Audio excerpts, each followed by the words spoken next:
안녕하십니까. 오늘은 2024년 2월 27일 화요일입니다. 저는 정반장입니다. 오늘 전해드릴 뉴스는 호주 부동산 관련, 정치 관련 그런 뉴스입니다.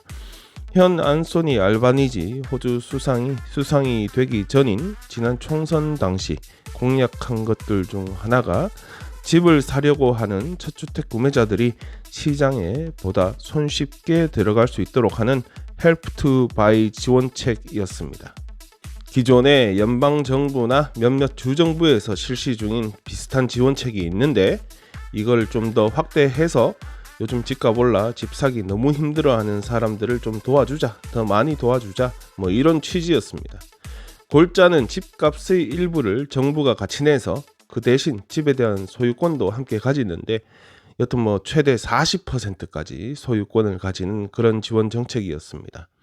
디포짓 2%, 그러니까 집값의 2%만 가지고 있으면 은행 돈 좀 빌리고 나머지는 정부가 함께 돈을 넣어서 집을 구입하는 그런 지원책인데, 보통 호주에서 주택담보대출 받아 집을 구입하면 내 돈 20%, 은행 돈 80% 넣어서 구입한다 이렇게 두고 보면 내 돈 2%, 은행 돈 58%, 그리고 나라 돈 40% 이렇게 집을 사면 집 구입 시기도 확실히 앞당길 수 있고 은행 이자도 확실히 줄일 수 있는 효과가 기대되기는 합니다. 또 요즘 디포짓 모으는 것이 쉽지 않으니까 꽤 괜찮은 지원책으로 보이기는 하는데, 여기에 소득 상한선, 그러니까 얼마 이상 벌면 안 된다, 집값 상한선, 집값이 얼마 넘어가면 안 된다, 이런 조항으로 인해서 실제 도움을 받을 사람이 얼마나 될까 궁금하기도 했었습니다. 이번 주 이 지원책에 대한 표결이 있을 예정입니다. 어제 의회에서는 이 안에 대한 토론을 가졌는데 여당인 노동당의 생각만큼 쉽게 법안이 통과되지 않을 가능성이 커졌습니다.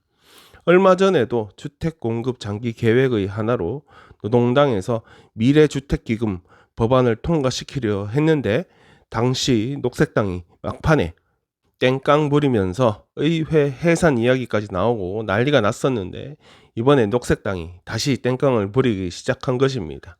하원이야 노동당 숫자가 많으니까 당연히 통과되겠지만 녹색당 도움 없이는 상원 통과가 어려운 상황에서 공약 이행을 위한 법안 통과에 최대 암초를 만나게 된 것입니다. 녹색당의 주장은 연간 이 지원책의 수혜자가 10,000명으로 묶여 있다는 것과 주택가격 상한선으로 인해 결국에 연간 호주에서 거래되는 부동산 거래의 0.2%만 이 지원책을 받게 될 것이라는 점, 그리고 꼴랑이 0.2% 때문에 부동산 가격 구조 아래쪽에 비교적 저렴한 매물들의 가격도 더 올려버리는 역효과를 가져올 것이라는 겁니다. 녹색당이 나름 내어놓은 중재안은 정부가 부동산 투자자들이 혜택을 받을 수 있는 네거티브 기어링과 양도소득세에 대한 그런 법안을 폐지하거나 조정해 달라는 것입니다.